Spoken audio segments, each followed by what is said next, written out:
I'm still Manimekalai ஸ்ரீராமஜெயம் and மாஷா அல்லா. இந்த மதத்தை தாண்டி நீங்கள் கல்யாணம் செய்து விட்டீர்கள். இது வந்து ஒரு 6 months தான் இருக்க போது, இது அப்படியே முடிஞ்சிடும் அப்படின்ற மாதிரிலாம் வந்து சொன்னாங்க. நாங்க 2 பேரும் ரம்ஜான் கொண்டாடின அந்த போஸ்ட்டை விட ஜாஸ்தி நாங்க 2 பேரும் கோயில போய் சாமி கும்பிட்ட போஸ்ட் வந்து நீங்க நிறைய பார்த்திருப்பீங்க.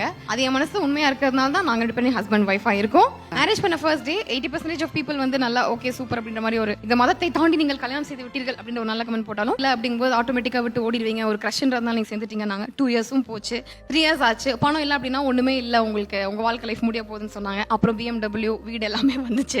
ஸோ அது மாதிரி வந்து 4 years ஆனால் நீங்கள் எப்படி இருப்பீங்கன்னு பார்க்கலாம், 10 years ஆனால் நீங்கள் எப்படி இருப்பீங்கன்னு பார்க்கலாம், 20 years ஆனால் நீங்கள் எப்படி இருப்பாங்க சொல்லிட்டே தான் இருப்பாங்க. ஸோ 20 years நம்ம வாழ்ந்து காமிச்சிட்டா 21வது வருஷம் நம்ம பாராட்டுவாங்கலாம் கிடையாது. 70 வயசு ஆனாலும் 70 வயசு இப்போ வயசானதுக்கு அப்புறம் நீங்கள் என்ன ஆவீங்கன்னு அப்படி தான் சொல்ல போறாங்க. ஸோ சொல்றவங்களை பற்றி கவலை கிடையாது. நான் மணிமேகலையாக தான் இருக்கேன், அப்படி தான் இருப்பேன். அதுக்கான full rights and full freedom என்னோட ஹஸ்பண்ட் உசைன் எனக்கு கொடுத்துருக்காங்க. ஸோ நீங்கள் யாருமே அதை பற்றி வரி பண்ணாதீங்க. நான் என்னோட உயிர் மூச்சு கடைசி நிமிஷம் வரைக்கும் நான் மணிமேகலையாக இருப்பேன்.